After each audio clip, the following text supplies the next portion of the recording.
दवाई खाया? बोला ना आपसे बात ही नहीं करने गए, डॉक्टर को बुलाओ पहले। अरे दवाई नहीं खाया? अरे डॉक्टर कल आएगा, बताया ना तुमको।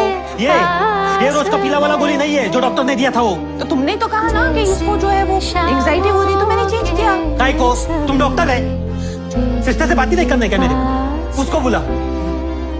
सीवियर हाइपरटेंशन का केस है, बिना सीनियर डॉक्टर की परमिशन के मैं दवाई कैसे चेंज करूंगा? वही जो बोल रहा था मैं, ये बढ़िया ही शानी बन रही है। अब फोन करो डॉक्टर इकबाल को, वो पूछो। Sir your preeclampsia patient, she is complaining of anxiety. Change it to Aldomet 250. एल्डोमेट 250 same family है, डिप्रेशन की हिस्ट्री जानती हो। Actually, the patient has a previous history of depression.